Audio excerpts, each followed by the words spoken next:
Theresa May's Brexit deal is like an outrage time machine.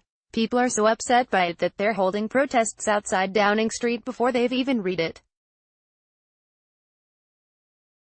But even if we haven't seen the deal yet, we can still outline the likely shape of it.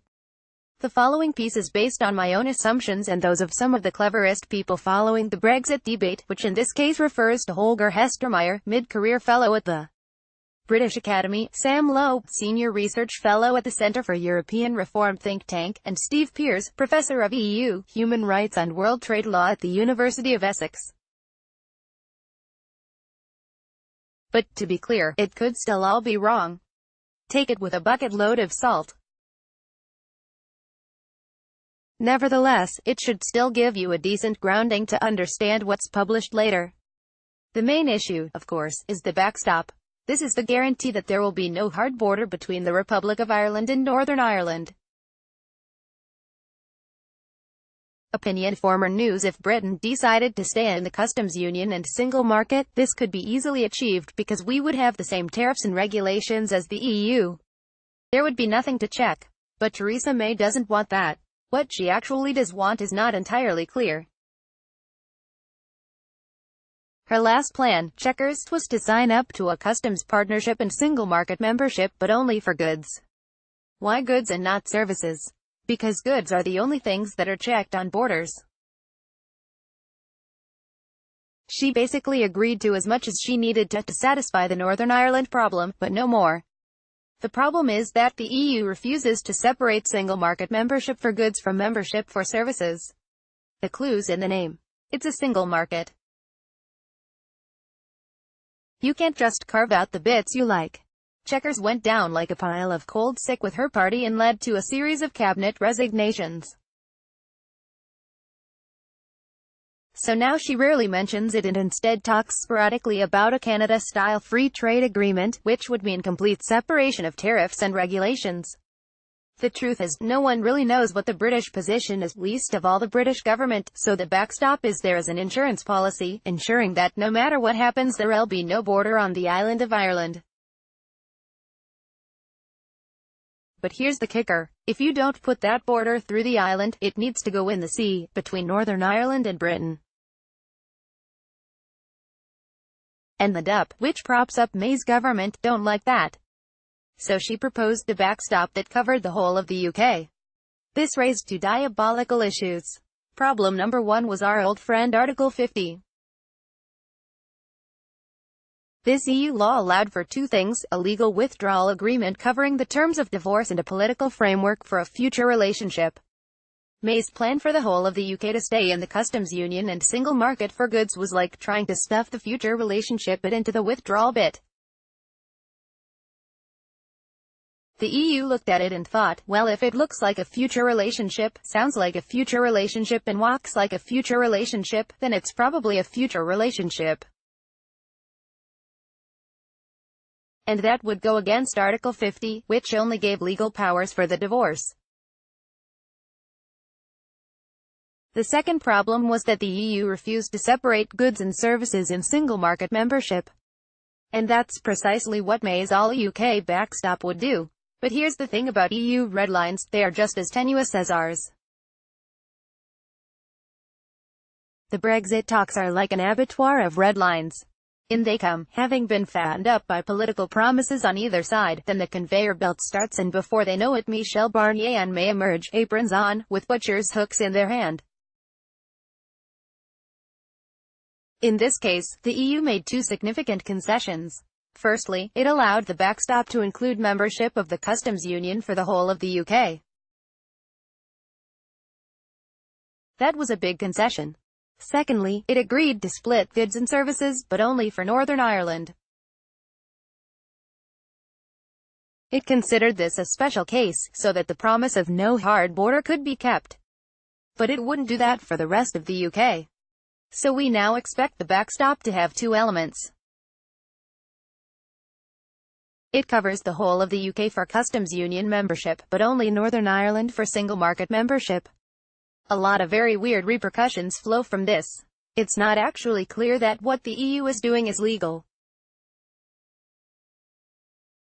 Is that customs union proposal really a backstop, or is it the spine of a future relationship? Quotes from EU officials suggest it is now considered the baseline arrangement for a future trade deal. This seems to go against Article 50. At the very least, Barnier seems to be operating in a legal twilight zone. More seriously, it also means that checks would still take place in the Irish Sea, because Northern Ireland has regulatory demands that the UK want. On industrial goods, checks aren't really a problem. Surveillance can take place away from the border, in warehouses.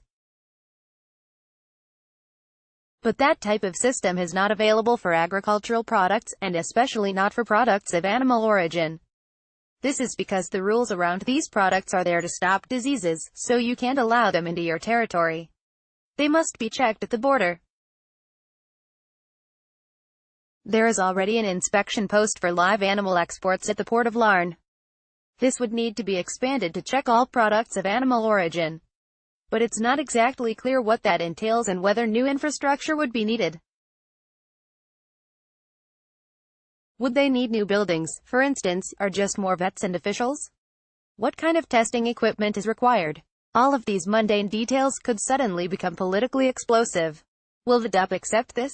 Probably not. It goes against their demand that there are no new checks whatsoever between Northern Ireland and the rest of the UK. To placate them, Number 10 will promise to unilaterally decide to keep its own regulations exactly the same as the EU's. So even where we are not connected to the EU by law, we will be connected by political decision-making. But there are no guarantees of that in the future. The DUP will be concerned that a later government would decide to scrap that idea and drift away, the regulatory umbilical cord between Britain and Northern Ireland broken. Then, there's the customs union itself, which the whole of the UK will be a part of. This comes with its own set of regulations, known as the level playing field. They include state aid, which dictates the scenarios in which government can support industries, environmental and workers' rights rules, and tax. They are there to stop the UK undercutting Europe. The customs union will allow UK goods to go all over the continent without paying tax. Now imagine that we can suddenly funnel loads of cash to the British car industry. Its products will become cheaper and will have secured an unfair advantage. But how do you administer that? In the EU, governments have to take their state aid plans to the European Commission, which says whether they'll allow it or not. But there's no way Brexiters would tolerate that still being the case. Will it be an independent UK agency? We have the Competition Markets Authority, which could be leveled up to deal with it. But it's not clear if Brussels would accept that. There will also need to be some kind of dispute resolution body for disagreements that come up. Hold on tight, as it gets technical. But it's in these technicalities that the reality of the UK-EU relationship will play out. Both sides will monitor the other and then raise complaints. There are plenty of ways to deal with this, but it's likely the deal will leave it to the Joint Committee, a collection of senior officials from both sides who meet regularly. If a dispute arises, they will be encouraged to sort it out politically, through discussions. If they can't do that, there would be retaliatory trade actions, putting up a bit of tariff in one area to compensate for what happened in another. And then finally we'd need independent arbitrators to rule on whether the retaliation was proportionate. This is not likely to be a permanent court but a selection of mutually agreed arbitrators working on an ad hoc basis. The fly in this ointment is the interpretation of EU law. The European Court of Justice, whose jurisdiction may promise relief, is the ultimate arbiter of EU law.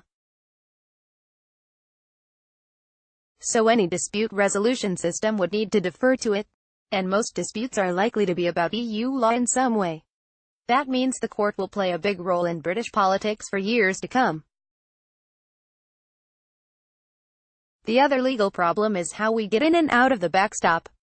Brexiters in the cabinet wanted a unilateral escape clause, but there's no way they'll get it. In all likelihood, it'll require consent from both parties, probably with a yearly review. The thorniest issue in the customs union backstop proposal is how violently lopsided it is. For a start, Britain has lost all say over how the customs union operates, or the regulations which are embedded in it. And things only get worse from there. We will now be stuck in a trade coma. When the EU signs a trade deal with another country, we will have to open up our market to their goods under whatever tariff arrangement they've come up with. But we won't get reciprocal access to their market unless we negotiate it ourselves, because the deal is only for EU members. And we'll have very little chance of doing that, because they'll already have what they want, which is full access to us. It's horrible. The customs union backstop will also have plenty of other damaging effects. It doesn't come anywhere near replicating the economic arrangements the UK currently has. Services will take a massive hit because it offers no provision for them.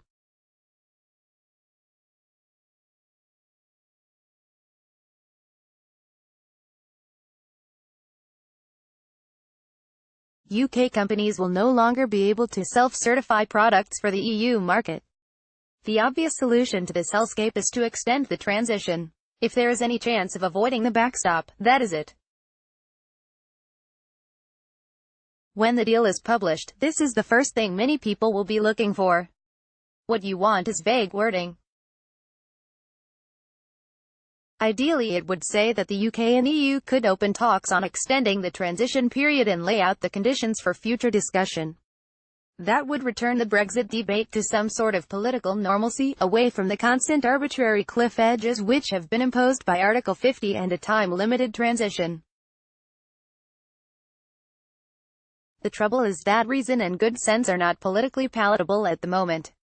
For the EU, cliff edges offer a mechanism to force the UK to make decisions.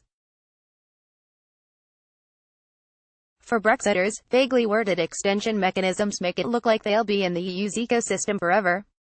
Basically, it looks pretty dreadful. It's hard to imagine anyone who would want this kind of deal. It is the result of a bludgeoning compromise. Like gravity, the realities of EU law, political promises and trade reality have flattened May's deal into this ghastly thing. But it will have one thing to recommend it: it is better than no deal. And that is the point May will make over and over again. Ian Dunt is editor of politics.co.uk and the author of Brexit, What the Hell Happens Now? The opinions in politics.co.uk's comment and analysis section are those of the author and are no reflection of the views of the website or its owners.